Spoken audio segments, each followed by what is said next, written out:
ሰላም እንዴት ነህ? ሰላም ነው አለ። እስኪ ፕሮግራማችንን ከመጀመራችን በፊት ቤተሰቦቼ ሰላም ታቅርብ። ሰላም ቤተሰቦቼ እንዴት ናችሁ? የዩቲዩብ ቤተሰቦቼ ደጉላው ነኝ፣ ጠበቃና የህግ አማካሪ። የዩቲዩብ ገጼ ነው። ቻናሉን ሰብስክራይብ እያደረጋችሁ ቤተሰብ ሁኑ። ጠቃሚ የህግ ምክሮችን የምታገኙበት ነው። አመሰግናለሁ። ፕሮግራማችንን ስንጀምር አንዳንድ ጥያቄዎች አሉኝ። ህግ ምንድነው ላንተ? ህግን በእርግጥ አብዛኛው ሰው የሚስማማበት ትርጉም አለው። ነገር ግን በቀላሉ መተርጎም አይቻልም። ምክንያቱም እንደ ኢኮኖሚ ዘርፍ፣ እንደ ፖለቲካ፣ እንደ ማህበራዊ ዘርፍ የህግ ትርጉሙ ይለያያል። ብዙ ስኮላሮችም በዚህ ረገድ ስምምነት የላቸውም። ነገር ግን አብዛኛው የሚስማማበት አንድ ትርጉም አለ። ይኸውም ህግ ማለት ስልጣን ባለው አካል የሚወጣ የዜጎችን የሰዎችን መብትና ግዴታ ለይቶ የሚያሳይ ግዴታውን ያልተወጣን የሚቀጣ መመሪያ፣ ደንብ ተብሎ ሊተረጎም ይችላል። እሺ እንደዚህ ካልክ እና ህግ ለምን ይጠቅማል? ህግ ደንብ ነው ብለሃል። ህግ እንግዲህ በማህበረሰቡ መካከል ማህበረሰቡ በስርዓት እንዲኖር፣ ፍትህ እንዲሰፍን፣ በኢኮኖሚ ዘርፍ ደግሞ ኢኮኖሚው እንዲያድግ፣ ስርዓትና ሰላምና መረጋጋት እንዲኖር ዜጎች መብትና ግዴታቸውን አውቀው ተከባብረው እንዲኖሩ ያስችላል። እሺ እንደዛ ከሆነ ህግ ባይኖር ምን ይፈጠራል ብለህ ታስባለህ? እንግዲህ ህግ ባይኖር እጅግ በጣም አደገኛ ነገር ነው። ህግ መኖር ጥቅም አለው ካልን ደግሞ ህግ ባይኖር ደግሞ ጉዳት አለው። በኢኮኖሚ ዘርፍ፣ በፖለቲካ ዘርፍ፣ በማህበራዊ ዘርፍ ለይተን ማየት እንችላለን። ለምሳሌ ያህል በማህበራዊ ዘርፍ ህግ ባይኖር ሰላምና መረጋጋት አይኖርም፣ ብጥብጥ ይኖራል። ጉልበተኛው ደካሞችን ያጠቃል፣ ደካሞችም ደግሞ ተሰብስበው ጉልበተኛውን ሊያጠቁ ይችላሉ። ዝርፊያ ይኖራል፣ ግድያ ይኖራል፣ ወንጀል ይበራከታል፣ ፍትህ አይኖርም፣ ሰላም አይኖርም፣ መረጋጋት አይኖርም። በኢኮኖሚ ዘርፍም ደግሞ በተመሳሳይ መልኩ የህግ የበላይነት ያልተረጋገጠበት ሀገር ላይ ኢንቨስትመንት አይኖርም፣ ሰዎች ቱሪስቶች አይመጡም፣ የኢኮኖሚ እድገት አይኖርም። ዝርፊያ፣ ሌብነት ካለ ኢኮኖሚውን ያዳክማል። በፖለቲካ ዘርፍም ደግሞ መንግስት አይኖርም፣ ስርዓት አይኖርም፣ ስርዓት አልበኝነት ይነግሳል ማለት ነው። ስለዚህ ህግ ከሌለ ብዙ ችግሮች ይፈጠራሉ። እሺ ደጉላው፣ ጥያቄያችንን ሲቀጥል ከሰሞኑን ሶሻል ሚዲያ ላይ ቻሌንጅ ተጀምሯል እና ለ24 ሰዓት ህግ ባይኖር ምን ታደርጎ ነበር የሚል ነው እና ብዙዎች የራሳቸውን ሀሳብ አስቀምጠዋል። ይህን ነገር ሰምተዋል ወይ? አዎ አይቼዋለሁ። ህግ ባይኖር ምን ታደርግ ነበር?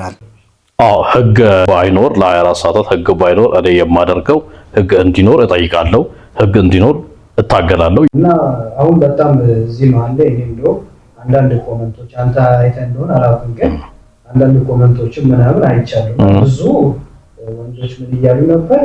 ህግ ለ24 ሰዓት ባይኖር ሴቶችን እንደፍራለን እያሉ ነበር። ከዚህ አንፃር አንተስ ምን ትላለህ? በነገራችን ላይ ህግ ባይኖር ወንጀል ፈጻሚዎች ራሳቸው የሚደርስባቸው ጥቃት እንዳለ ማወቅ መቻል አለብን። ህግ ባይኖር እደፍራለሁ ብሎ የሚያስብ ህግ ባይኖር ለ24 ሰዓታት ህግ ባይኖር ሴትን አስገድጄ እደፍራለሁ ብሎ ኮመንት የሰጠን ሰው እኔ በግሌ አልተመለከትኩም።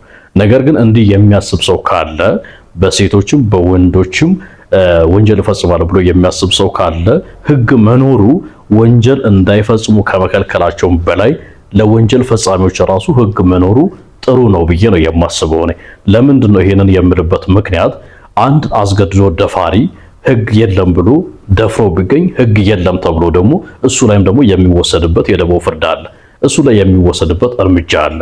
ህግ ስኖር እንግዲህ በህግ ጥላ ስር ይሆናል፣ ክስ ይመሰረትበታል፣ ለእስር ሊዳረግ ይችላል፣ በህጋዊ መንገድ ቅጣቱን ያገኛል። ነገር ግን ህግ ባይኖር በተመሳሳይ መልኩ ሊገደል ይችላል፣ በድንጋይ ተወግሮ ሊቀጠቀጥ ይችላል። ይሄንንም ደግሞ አብሮ ማሰብ ተገቢ ነው። በሴቶችም በኩል አሁን አንዳንድ ሴቶች ህግ ባይኖር እንደፈለኩ እንዲያደርጋለሁ ብሎ የሚያወሩ ሴቶች ሊኖሩ ይችላሉ። ስለዚህ የህግ ያለመኖር ወንጀል ለመፈጸም በር ይከፍታል ብለን ስናስብ፣ በተመሳሳይ መልኩ ደግሞ ወንጀል ፈጻሚዎችም በህግ ስለማይዳኙ የሚደርስባቸው ነገር ማሰብ ተገቢ ነው እላለሁ። በግሌ ግን በዚሁ በሰሞኑ ትረንድ ላይ ግን ህግ ባይኖር ሴትን እደፍራለሁ ብሎ ኮሜንት የሰጠን ሰው ብዙም አልተመለከትኩም። እንደው ጠፋ እንበልና ህግ እና እውነት የምራቸው በዚህ ሰዓት በዚህ 24 ሰዓት ውስጥ ወንዶች ሴቶች የሚደፍሩ ይመስላል? አይመስለኝም። ለምንድን ነው የማይመስለኝ? በነገራችን ላይ ህግ አሁን ያለው ህግ በተለይ ለማረምና ለማነጽ ነው አላማው እንጂ በቀል አይደለም። በጥንት ታሪክ ህጎች የበቀል መሳሪያ ነበሩ። ይኸው የገደለ ይገደላል፣ የሰረቀ ጣቱ ይቆረጣል። እንደዚህ አይነት ነገሮች በነበሩበትም ጊዜ ወንጀል አልቀረም ነበር፣ ወንጀል ይሰራ ነበር። የሰረቀ ሰው ጣቱ እየተቆረጠ አደባባይ ላይ በተመሳሳይ ሰዎች አንጋጠው ፍርድ ሲፈጸም ሲመለከቱ ኪስ አውላቂዎች ስርቆትን ይፈጽሙ ነበር። ስለዚህ ህግ ባይኖር ህግ መኖሩ ህግ ስላለ የበቀል ህግ ስላለ ወንጀል አይፈጸምም፣ ህግ ባይኖር ደግሞ በጣም ወንጀል ይፈጸማልን ብሎ ማሰብ ተገቢ አይደለም። ብጥብጥ ይሆናል። ምክንያቱም ወንጀል ፈጻሚዎችን በተመሳሳይ መልኩ ብዙ ነገር ይደርስባቸዋል። ለማጠቃለያ አንድ ነገር ልጠይቅና ህግ እንደው ጠፋ እንበልና በዛ ያራሰቱ ሴቶች ምን የሚያደርጉ ይመስላል? እንግዲህ ሴቶች እንዲህ ሊያደርጉ ይችላሉ፣ ወንዶች እንደዚህ ሊያደርጉ ይችላሉ ብሎ ማውራት ተገቢ አይደለም። ምክንያቱም ሴቶችም የተለያዩ አስገድዶ መድፈርም ሊፈጽሙ ይችላሉ።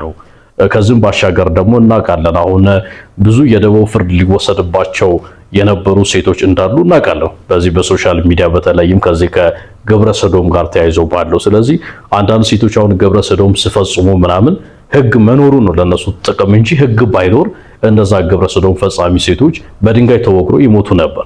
ስለዚህ ወንዶችም አሁን ግብረ ሰዶማዊነትን እቃወማለሁ፣ ወንድ ሴትን አስገድዶ መድፈርን እቃወማለሁ። ግን ህግ ደግሞ ህግ ባይኖር እንደፈለጉ ያደርጋሉ ብሎ ማሰብ ተገቢ አይደለም። ህግ ባይኖር እንደፈለጉ ሲያደርጉ እነሱም እንደፈለጉ ይደረጋሉ። አስገድዶ ደፋሪ ተቀጥቅጦ ይሞታል። ግብረ ሰዶማዊት ሴት ደግሞ በተመሳሳይ መልኩ የደቡብ ፍርድ ይወሰድባታል። ስለዚህ ሴት እንዲህ ሊያደርግ ይችላል፣ ወንድ እንዲህ ሊያደርግ ይችላል ብሎ መናገር ተገቢ አይደለም። ደጉላው የዩቲዩብ ቤተሰቦች ስም እኔም አመሰግናለሁ በጣም። ቤተሰቦቼ እንግዲህ ሰብስክራይብ ማድረግ አትርሱ፣ ላይክ አድርጉ። አመሰግናለሁ።